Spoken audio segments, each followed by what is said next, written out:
Olá, boa noite. Boa noite. Está começando o Heróis.doc. Você confere nesta edição. Conheça a história do Matheus, de 31 anos, que tem a síndrome de Down e se encontra no mercado de trabalho há mais de 10 anos. Conheça também a história de Rita, uma estudante de direito que conseguiu superar um relacionamento abusivo que durou 3 anos. O número de dependentes do tabaco vem diminuindo ao longo dos anos no Brasil. No dia 3 de dezembro é comemorado o Dia Internacional das Pessoas com Deficiência, data que busca ampliar a inclusão dessas pessoas na sociedade.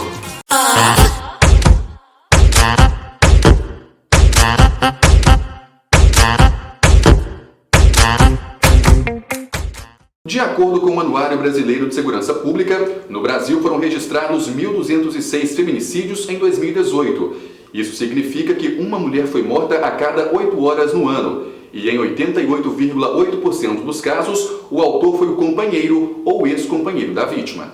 A aluna de Direito, Rita Alves Luna, ficou presa em um relacionamento abusivo por 3 anos de sua vida. Esse tipo de relacionamento é caracterizado por invasões de privacidade e atitudes contra a vontade da vítima.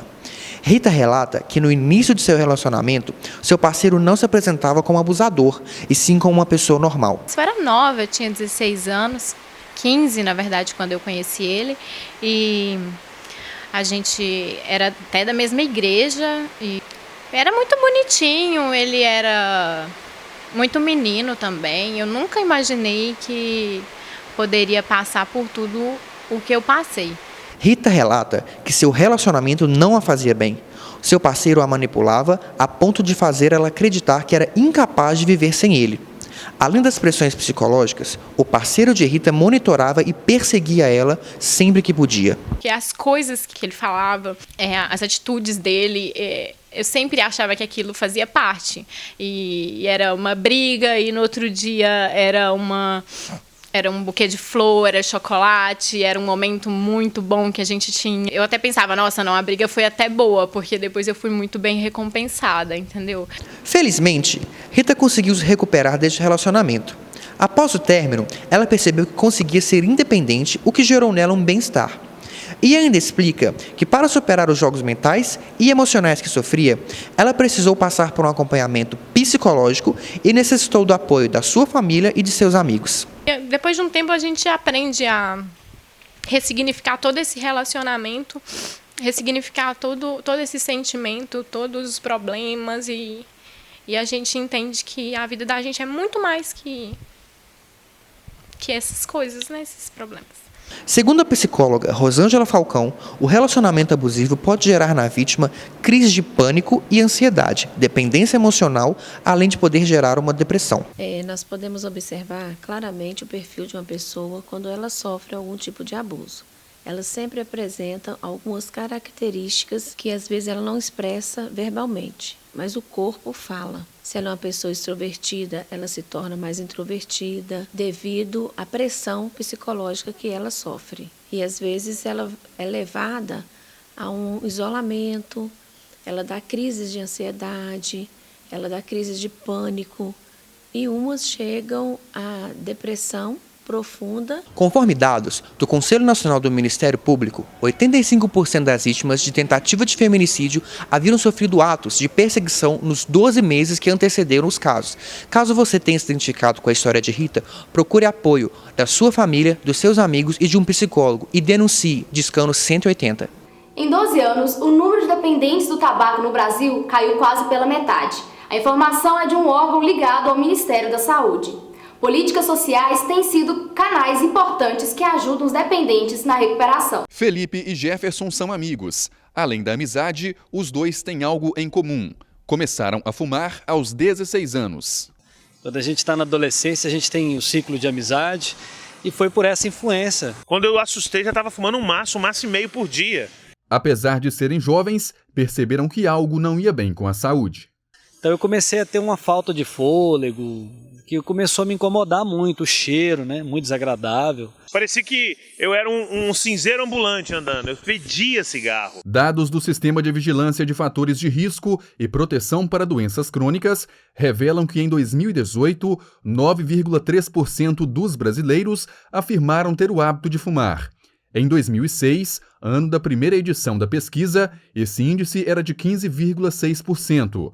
Nos últimos 12 anos, a população entrevistada reduziu em 40% o consumo do tabaco. Contribuindo ainda mais para a redução dos números apresentados, foi criado em Coronel Fabriciano o Programa de Controle do Tabagismo. No total, 15 grupos realizam atividades em unidades básicas de saúde no período de 6 meses. É o caso da Ângela. Ela, que começou a fumar ainda criança, abraçou a ideia. Eu estava com 10 anos quando eu fumei o primeiro cigarro, entendeu? Peguei, meu avô me deu, comecei a fumar e continuei fumando. O Julián começou no projeto de antitabagismo há poucos dias. Ele conta que a parceria entre colegas é algo que estimula o tratamento. Olha, a experiência está sendo muito boa, porque cada um tem uma maneira diferente de combater o modo de fumar. Então a gente troca essa experiência uma com o outro e assim é muito bom essa relação de trocar experiência. Com o avanço das informações sobre os malefícios do cigarro, vem diminuindo de forma considerável o número de fumantes aqui no Brasil. Além da superação, são pessoas que estão em busca da própria liberdade. Inicialmente, no primeiro bloco do programa, reuniões semanais mesmo, porque é o primeiro incentivo, aquela questão mais comportamental. O paciente tem que ter o incentivo, tem que se motivar, tem que ter a vontade de tentar parar de fumar. A partir desse momento, a gente vai reavaliar cada paciente de um jeito diferente, porque cada um é literalmente cada um. Então a gente vai estar fazendo iniciar com psicólogo, um atendimento multifuncional também, com nutricionista, com educador físico, para a gente ver quais outras formas de aliviar essa questão do vício e da compulsão mesmo do tabaco. Enquanto a Ângela e o Julián se superam a cada dia, Jefferson e Felipe comemoram o fim do vício há mais de 10 anos. Para muitos pode ser difícil, mas para eles o principal é não desistir.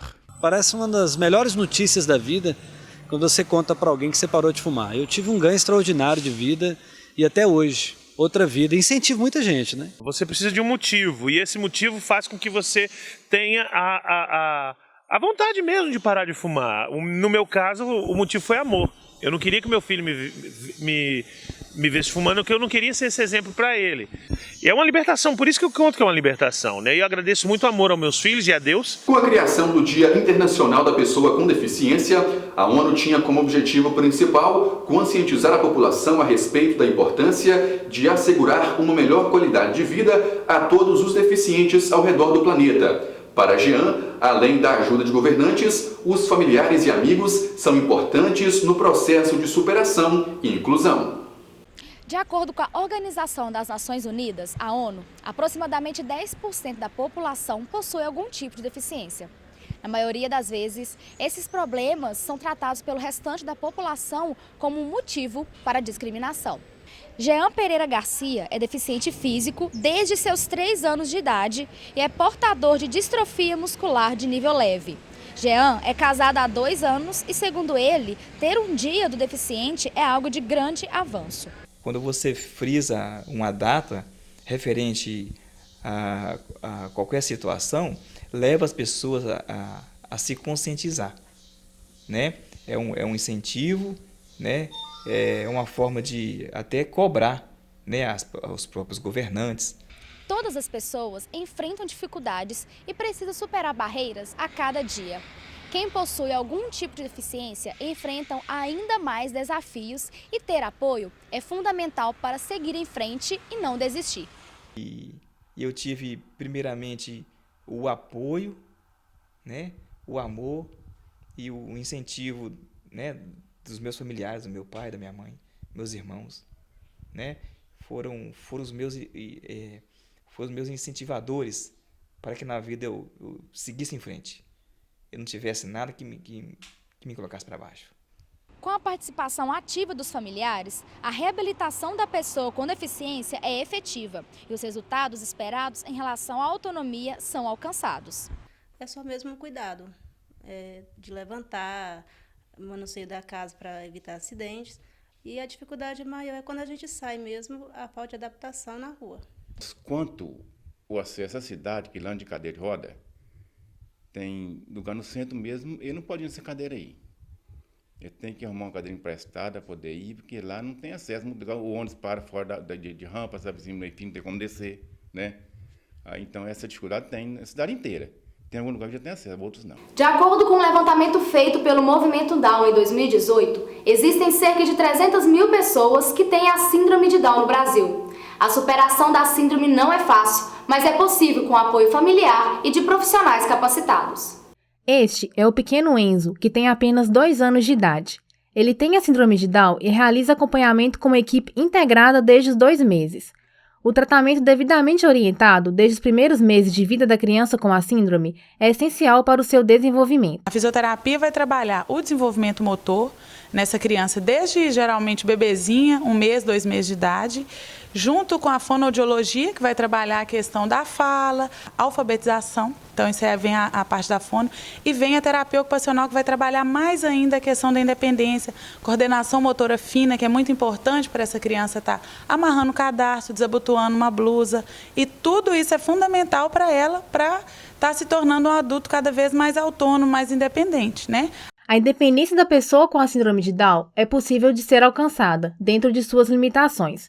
Prova disso é o Matheus, que atualmente tem 31 anos e já se encontra no mercado de trabalho há mais de 10 anos. A inserção no mercado de trabalho se deu entre uma concorrência entre pessoas com a síndrome. Desde então, ele nunca mais parou de trabalhar. Assim que o Matheus terminou as atividades do ensino médio, nós optamos por trabalhar com ele com cursos mais específicos. E nessa oportunidade ele foi encaminhado para uma seleção para o mercado de trabalho, e ele contava com 18 anos na época. Foi feita então a avaliação, ele foi avaliado nas suas habilidades básicas e o perfil dele se encaixava para a atividade que ele exerce até hoje. Há 14 anos, o Matheus trabalha neste hotel, aqui em Timóteo. Durante todos esses anos, ele aprendeu a desempenhar diversas funções que contribuíram e muito para o seu desenvolvimento pessoal e profissional. Meu nome é Matheus, trabalho no hotel, recebo esses clientes aqui e gosto de todo mundo aqui do hotel. Eu pago a conta, vou no banco, ajudo todo mundo, gosto de todo mundo aqui, é demais. E para mim, eu estou orgulho. Esse foi o Heróis.doc. Até a próxima e uma boa noite. Obrigado pela companhia. Boa noite.